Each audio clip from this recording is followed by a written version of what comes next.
नमस्कार। ज्योतिष शास्त्र में श्रद्धा और विश्वास रखने वाले सभी जातकों का पारलौकिक जगत चैनल में बहुत बहुत स्वागत है। 22 अक्टूबर 2021 प्रातः 2:05 ग्रहों के सेनापति मंगल, पराक्रम, साहस, ऊर्जा और शौर्य के कारक मंगल कन्या राशि को छोड़कर शुक्र की राशि तुला राशि में गोचर कर चुके हैं और मंगल का ये गोचर 5 दिसंबर 2021 तक रहेगा। तो मंगल के इस राशि परिवर्तन का तुला राशि के जातकों पर क्या प्रभाव पड़ेगा, खास करके उस स्थिति में जबकि मंगल का ये गोचर आपकी ही राशि में हो रहा है। तो इसी का विश्लेषण करेंगे। मंगल का ये गोचर आपके लिए धन की दृष्टि से विशेष लाभप्रद है, क्योंकि आपकी कुंडली में महाधनी योग बन रहा है और आपको जबरदस्त धन लाभ होने वाला है। तो चलिए वीडियो शुरू करते हैं। वीडियो के अंत में हम आपको उपाय और सावधानियां भी बताएंगे और साथ ही साथ आपके कमेंट्स को भी रिप्लाई करेंगे।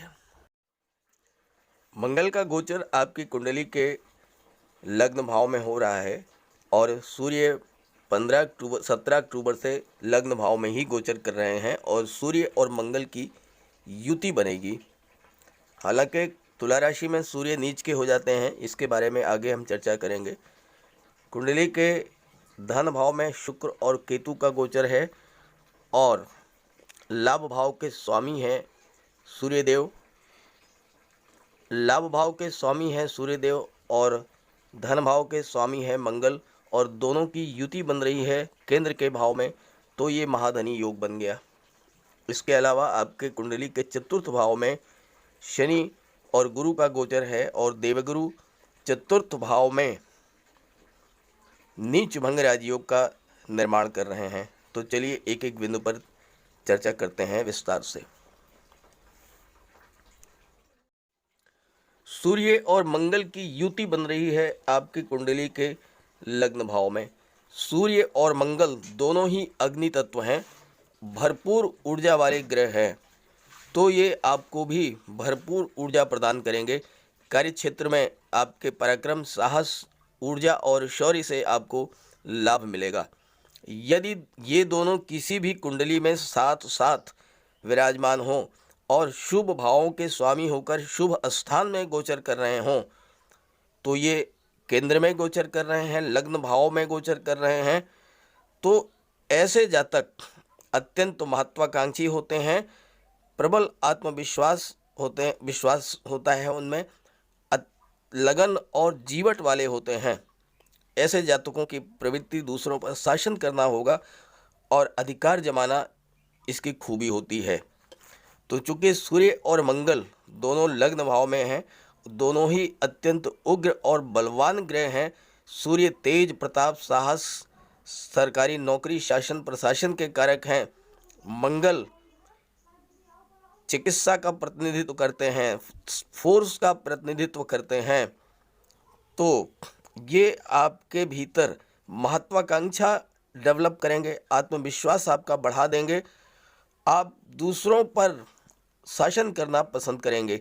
तो ऐसी स्थिति में अगर आप प्रतियोगी छात्र हैं, गवर्नमेंट जॉब की सर्च कर रहे हैं, तो आपके लिए बहुत ही बेहतर योग है, क्योंकि सूर्य और मंगल दोनों ही गवर्नमेंट जॉब के कारक हैं और सूर्य के प्रभाव से आपको शासन प्रशासन या राजनीति में उच्च पद प्राप्त हो सकता है, जबकि मंगल के प्रभाव से सेना या फोर्स में या पैरामिलिट्री फोर्सेज में या पुलिस विभाग में आप उच्च पदस्थ अधिकारी बन सकते हैं।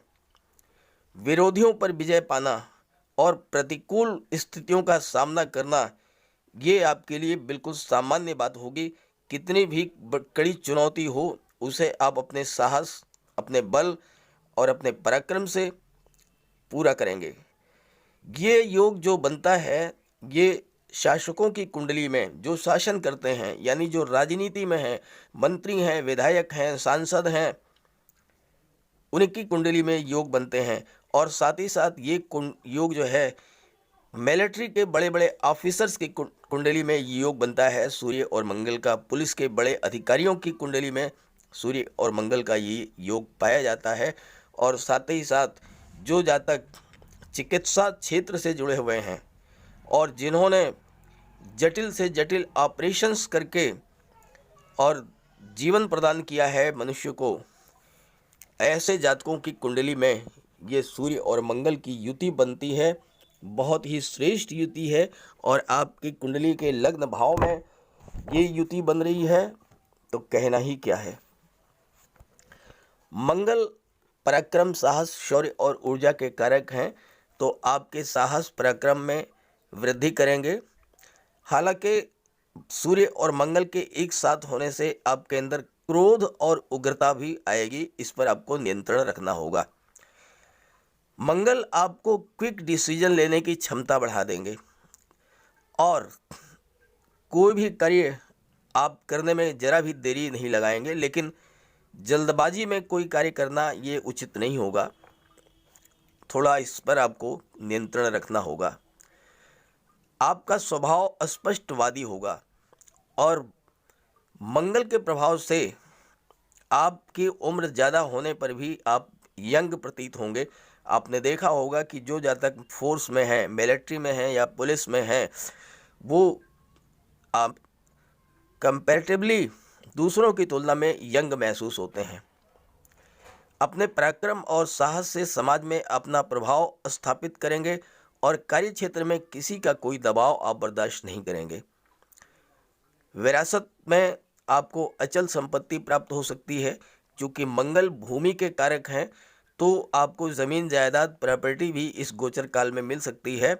और सामान्य तौर पर ऐसे जातक जिनकी कुंडली में सूर्य या मंगल लग्न के भाव में हैं, वो धनवान होते हैं और अपनी मेहनत के बल पर धन कमाते हैं।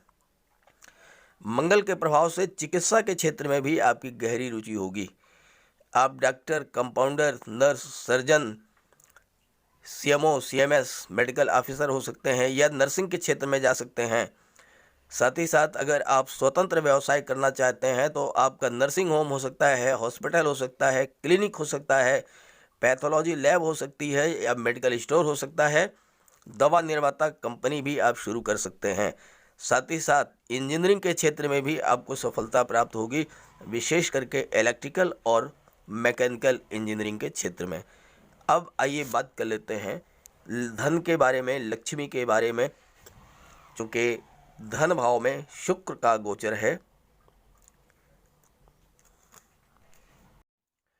बात करते हैं आपकी आय, आपके इनकम, आपकी लाभ के बारे में। तो इसका विचार कुंडली के एकादश भाव से किया जाता है। एकादश भाव से धन का लाभ, संतान का लाभ, मान सम्मान, पद प्रतिष्ठा का लाभ, इन सब का विचार किया जाता है। और लाभ भाव के हैं स्वामी सूर्यदेव। द्वितीय भाव धन भाव कहलाता है और धन भाव के स्वामी हैं मंगल। और सूर्य और मंगल की युति बन रही है आपके कुंडली के केंद्र के भाव में, लग्न में, तो महाधनी योग बन गया। महाधनी योग बनने से जिस जातक की कुंडली में ये योग बनता है, महाधनी योग, उस जातक को जीवन भर धन की कमी नहीं होती है।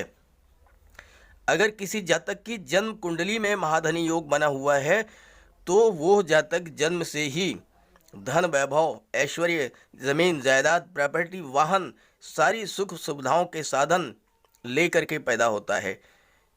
लेकिन अगर गोचर कुंडली में ये महाधनी योग बनता है तो थोड़े समय के लिए बनता है, महीना, 15 दिन, 1.5 महीना, लेकिन इतने कम समय में भी आपको इतना कुछ धन दे जाता है, ज़मीन जायदाद प्रॉपर्टी दे जाता है कि वो आप जीवन भर नहीं प्राप्त कर सकते हैं। अब ये जो योग है, ये सूर्य और मंगल के सहयोग से बन रहा है।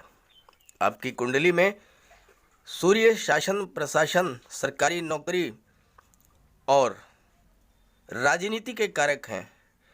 तो आप अगर सरकारी नौकरी में हैं, प्रशासनिक सेवा में हैं, न्यायिक सेवा में हैं, या राजनीति में हैं, या विदेश सेवा में हैं, या फिर आप शिक्षक हैं, बैंक के कर्मचारी हैं, वकील हैं, या आप इकोनॉमिस्ट हैं, कोर्ट कचहरी के कर्मचारी हैं, राजस्व विभाग के अधिकारी कर्मचारी हैं, तो सूर्य के प्रभाव से आपकी आय में वृद्धि होगी, लगातार आपकी आय बढ़ेगी और आपको अकस्मात तरीके से भी धन प्राप्त होगा। जैसे कि आपने कोई प्रॉपर्टी किसी व्यक्ति की खरीदी ऐसे समय में जब वो बहुत ही उसे पैसे की ज़रूरत थी, आपने सस्ते दाम पे वो प्रॉपर्टी खरीद ली और वो पैसा आपको, प्रॉपर्टी महंगी हो गई, आपको अच्छा खासा लाभ हो गया। या फिर शेयर से, लॉटरी से, सट्टे से आपको धन प्राप्त हो सकता है। मंगल भूमि भवन के कारक हैं, तो ज़मीन जायदाद के सौदे से भी आपको लाभ हो सकता है। प्रॉपर्टी डीलिंग के कार्य से लाभ हो सकता है। आप बिल्डर हो सकते हैं, आप कॉन्ट्रैक्टर हो सकते हैं और उस स्थिति में भी आपको प्रबल धन लाभ होगा। अगर आप काउंसलर हैं या फाइनेंस से रिलेटेड कार्य करते हैं या एजुकेशन सेक्टर से आप कार्य कर रहे हैं, जैसे आपका कोई कोचिंग इंस्टीट्यूट है या आपका कोई मेडिकल कॉलेज है या आपका कोई डिग्री कॉलेज है, मैनेजमेंट कॉलेज है, बीएड कॉलेज है, इस तरह का कोई आपका संस्थान है, आपको प्रबल लाभ होगा इस गोचर काल में।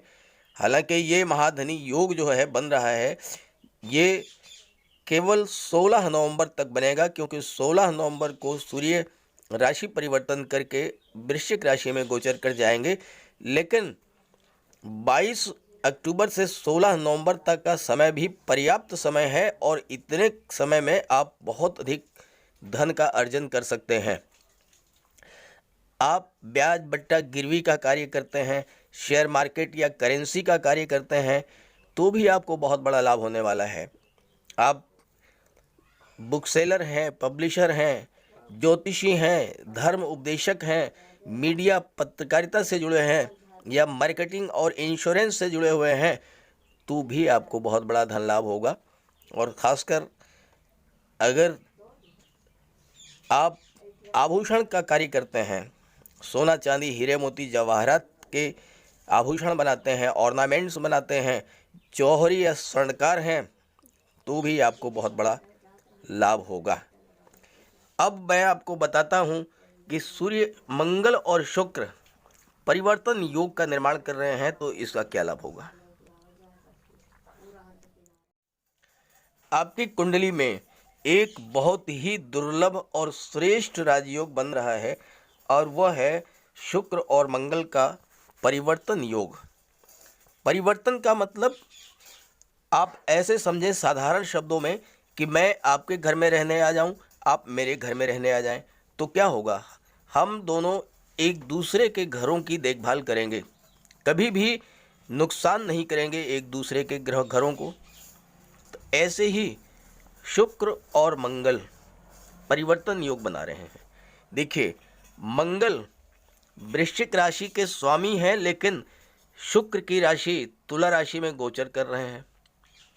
ऐसे ही शुक्र तुला राशि के स्वामी हैं, लेकिन गोचर कहाँ कर रहे हैं, मंगल के घर वृश्चिक राशि में।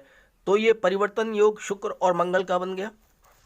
और ये शुक्र का और मंगल का परिवर्तन योग अत्यंत श्रेष्ठ योग है, क्योंकि ये जो योग है ये व्यक्ति को उच्च पदाधिकारी बनाता है या राजनीति में उच्च पद प्रदान करता है। सांसद, विधायक, मंत्री, राज्यपाल, मुख्यमंत्री, यहाँ तक कि प्रधानमंत्री तक बनाने की क्षमता होती है इस राजयोग में। आपको बता दूं कि भारत की पूर्व प्रधानमंत्री श्रीमती इंदिरा गांधी जी की कुंडली में एक नहीं तीन परिवर्तन योग बने थे, और यही वजह है कि वो इतने दिनों तक इस देश की प्रधानमंत्री रही हैं। तो बहुत ही श्रेष्ठ राजयोग है ये। शुक्र के प्रभाव से, चूंकि मंगल उग्र ग्रह हैं, मंगल सेनापति हैं, और सेनापति हमेशा स्वभाव से उग्र ही होते हैं, अनुशासित होते हैं, और मरने मारने में उन्हें कोई हिचक नहीं होती है। जबकि शुक्र का स्वभाव क्या है, बहुत ही मधुर, स्वीट होता है। और शुक्र जो है हमेशा कंप्रोमाइज में विश्वास करते हैं, बैठ करके समस्या का समाधान करने में विश्वास करते हैं। तो शुक्र के प्रभाव से मंगल के स्वभाव में मधुरता आएगी। और मंगल और शुक्र ये दोनों सृष्टि के कारक हैं। मंगल को ज्योतिष शास्त्र में मेल प्लेनेट माना जाता है और शुक्र को फीमेल प्लेनेट माना जाता है। मंगल शिव है तो शुक्र शक्ति है, और इन दोनों का योग ही सृष्टि का कारण है। तो शुक्र और मंगल के इस योग के बनने से संतान प्राप्ति के भी बहुत बड़े योग बन रहे हैं। साथ ही साथ शुक्र धन, वैभव, ऐश्वर्य और सुखों के कारक हैं, और शुक्र का गोचर आपकी कुंडली के धन भाव में हो रहा है। तो शुक्र के प्रभाव से आपको सुख सुविधा के हर साधन मिलेंगे। आपके पास ज़मीन जायदाद, प्रॉपर्टी, वाहन ये सब मंगल के प्रभाव से प्राप्त होंगे। और साथ ही साथ आपका बैंक बैलेंस बढ़ेगा। आप शेयर मार्केट में, गोल्ड में, आभूषणों में, चूँकि महिलाएं आभूषणों की बहुत शौकीन होती हैं, गहनों का उन्हें बहुत शौक़ होता है, तो आप अपना पैसा ज्वेलरी में इन्वेस्ट कर सकते हैं, डिज़ाइनर ड्रेसेस आप परचेज कर सकते हैं। कुल मिलाकर के ये है कि ये जो योग है ये आपको जीवन में अत्यंत श्रेष्ठ स्थान पर पहुंचा देगा। आप अत्यंत लोकप्रिय होंगे शुक्र के प्रभाव से, और धन वैभव की आपको कहीं से कहीं कोई कमी नहीं होगी। अब मैं तीसरे महायोग के बारे में आपको बता दूं, जो कि आपकी कुंडली के सुख भाव में बन रहा है। आपके कुंडली के चतुर्थ भाव में देवगुरु शनिदेव के साथ नीच भंग राजयोग का निर्माण कर रहे हैं, और ये राजयोग 21 नवंबर तक बनेगा। इसके बारे में एक वीडियो मैंने अपलोड कर रखा है, विस्तार से आप वहां से समझिएगा। यहाँ पर मैं आपको सिर्फ ये कहना चाहता हूँ कि देवगुरु का गोचर कुंडली के केंद्र के भाव चतुर्थ भाव में होना आपके लिए बहुत ही शुभ है। ज्योतिष शास्त्र में कहा गया है देवगुरु के बारे में कि किंग कुर्वन्ति सर्वग्रह यस्य केंद्रे बृहस्पति, अर्थात अगर किसी जातक की कुंडली के केंद्र के भाव में देवगुरु का गोचर है तो कुंडली में मौजूद अन्य किसी भी ग्रह के अशुभ प्रभाव का उस पर कोई असर नहीं होगा। जैसा कि मैंने शुरू में बताया है कि सूर्य का गोचर तुला राशि में होता है, और सूर्य नीच के हो जाते हैं तुला राशि में, लेकिन सूर्य के अशुभ प्रभाव का आप पर कोई असर नहीं होगा, क्योंकि आपके सुरक्षा के लिए देवगुरु चतुर्थ भाव में गोचर कर रहे हैं। तो सूर्य के अशुभ प्रभाव से आपको कोई दिक्कत नहीं आएगी। गोचर काल में देवगुरु आपके सुखों में वृद्धि करेंगे, आपके बुद्धि में वृद्धि करेंगे, आपके बुद्धि विवेक ज्ञान में वृद्धि करेंगे। आप अत्यंत वाक्पटु होंगे, ज्ञानवान होंगे, धनवान होंगे, प्रतिभाशाली होंगे, और समाज में मान सम्मान आपको प्राप्त होगा। चतुर्थ भाव सुखों का भाव है, और सुखों से जो है केवल भौतिक सुख ही नहीं, मानसिक सुख भी उसमें आता है। तो परिवार के मुखिया के रूप में आप अपने कुल खानदान के मान सम्मान और यश में वृद्धि करेंगे। भाई बहनों, परिवारीजनों का स्नेह और सम्मान आपको प्राप्त होगा। चतुर्थ भाव के देवगुरु के बारे में ज्योतिष शास्त्र में कहा गया है, सुखे जीवे सुखी लोके सुभगो राजपूजितः विजितारि कुलाध्यक्षो गुरु भक्तस्य जायते। अर्थात जिस जातक की कुंडली में चतुर्थ भाव में देवगुरु का गोचर होता है वो अत्यंत रूपवान होता है, प्रतिभाशाली होता है, संसार के सभी सुखों का उपभोग करता है, शत्रुओं पर विजय प्राप्त करता है, और अपने परिवार और कुल का मुखिया होता है, और गुरु का भक्त होता है। तो ये होता है देवगुरु के चतुर्थ भाव में गोचर का प्रभाव। आपको महत्वाकांक्षी बनाएंगे देवगुरु, और सूर्य भी आपकी महत्वाकांक्षा में वृद्धि करेंगे। आप अपने उद्यम, परिश्रम, साहस, शौर्य और ऊर्जा से जो कि मंगल आपको प्रदान करेंगे, आप अपनी महत्वाकांक्षा को पूरा भी करेंगे। बड़ी से बड़ी इच्छा जो आपके मन में है वो इस गोचर काल में पूरी होने के योग बन रहे हैं। करना सिर्फ ये है कि आप माता पिता, गुरु और वृद्धजनों का सम्मान करें, उनकी सेवा करें, उनका आशीर्वाद प्राप्त करें।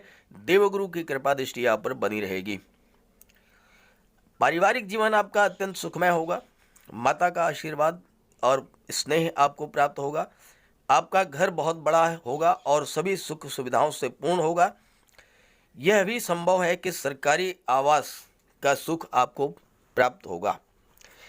आप इस बात की संभावना है, ज़्यादा प्रबल योग है कि आप सरकारी नौकरी करेंगे, सरकार में आपको उच्च पद प्राप्त होगा और आपको कोई ऐसा पद प्राप्त मिलेगा जिसमें पब्लिक से सीधा संपर्क हो, यानी आपको शासन प्रशासन में जॉब मिल सकती है या फिर आप राजनीति में उच्च पद प्राप्त कर सकते हैं। सूर्य और मंगल की दृष्टि आपकी कुंडली के सप्तम भाव पर पड़ रही है। आइए इस पर विचार कर लेते हैं। मंगल की दृष्टि आपकी कुंडली के सप्तम भाव पर पड़ रही है और मंगल सप्तम भाव के स्वामी भी हैं। साथ ही साथ मंगल द्वितीय भाव के भी स्वामी हैं, जहां से वाणी का विचार किया जाता है। सप्तम भाव से आपकी फैमिली लाइफ का विचार किया जाता है, पति पत्नी के संबंधों का विचार किया जाता है, प्रेमी प्रेमिका के संबंधों का विचार किया जाता है, पार्टनरशिप और व्यापार का विचार किया जाता है। सूर्य और मंगल दोनों ही उग्र ग्रह हैं। सूर्य में तेज है, प्रताप है, प्रकाश है, मंगल में साहस है, ऊर्जा है, शौर्य है। तो दोनों के योग से आपकी वाणी में उग्रता आ सकती है, क्रोध का अधिक आ सकता है। जरा जरा सी बात को तूल दे करके आप लड़ने पर उतारू हो जाएं, ऐसी स्थिति पैदा हो जाती है। और मंगल की दृष्टि सप्तम भाव पर पड़ रही है, तो आपको विशेष ध्यान देना होगा अपने परिवार का। पति पत्नी में मनमुटाव है, उसे तूल ना दें, शांति से बैठ करके उसको सुलझाएं। कोई आपके बीच में गलत फहमी हो गई है, उग्र भाषा का प्रयोग ना करें, बिल्कुल शांत रहें, समस्या सुलझ जाएगी। जहां आपने क्रोध दिखाया और उग्र भाषा का प्रयोग किया, वहीं पर बात बिगड़ जाएगी, चाहे वो पति पत्नी के बीच हो और चाहे प्रेमी प्रेमिका के बीच में हो। और फिर उसे संभालना बहुत मुश्किल पड़ेगा, बहुत ही मुश्किल पड़ेगा, क्योंकि दोनों ही ग्रह प्रबल उग्र हैं, क्रोध में बहुत वृद्धि करेंगे। तो आपको अपनी वाणी पर नियंत्रण रखना होगा, क्योंकि मंगल वाणी के भाव के भी स्वामी हैं, और अगर आपने इस पर नियंत्रण नहीं रखा तो दिक्कत हो सकती है। उपाय के तौर पर आप सूर्य और मंगल दोनों के उपाय करें। सूर्य पिता के कारक हैं, तो पहले तो आप अपने पिता की सेवा करें, उनकी देखभाल करें, उनका आशीर्वाद लें। सूर्य को अर्घ्य दें, सूर्य नमस्कार करें और आदित्य हृदय स्तोत्र का पाठ करें। इससे बेहतर उपाय सूर्य का नहीं है। जहाँ तक मंगल की बात है, तो मंगल के लिए आप बजरंगबली की उपासना करें, हनुमान चालीसा का पाठ करें, बजरंगबली के मंदिर में जाएं, उनके चरणों का सिंदूर अपने मस्तक पर धारण करें। इससे बेहतर उपाय नहीं है मंगल का। चांदी की एक चेन अपने गले में धारण करें। मंगलवार को पक्षियों को मीठे चावल खिलाएं, इससे आपको लाभ होगा। और कितना भी समझाया जाए, आप मानने वाले तो हैं नहीं, लेकिन मेरी बात मान लीजिए। 22 अक्टूबर से 5 दिसंबर तक आप एक तरह की आप शपथ ले लीजिए कि आप कड़वा बोलेंगे ही नहीं, आप क्रोध करेंगे ही नहीं, आप एकदम मधुर व्यवहार करेंगे। 1.5 महीने 45 दिन आप करके देखिए, आपकी लाइफ में कितना बड़ा सकारात्मक परिवर्तन आएगा। सिर्फ वाणी पर नियंत्रण कर लें। जहाँ तक आपके कमेंट्स की बात है, तो मैंने जैसा पिछले वीडियोज़ में भी बताया है कि मैं 1 नवंबर से आपके कुंडली का विश्लेषण करूँगा और उसी में आपने जो भी प्रश्न भेजे हैं उसको मैं उसका कुंडली के आधार पर आपको उपाय बताऊँगा। तो सभी ग्रहों की कृपा दृष्टि आप पर बनी रहे, इसी भावना के साथ आप सभी का बहुत बहुत धन्यवाद। नमस्कार।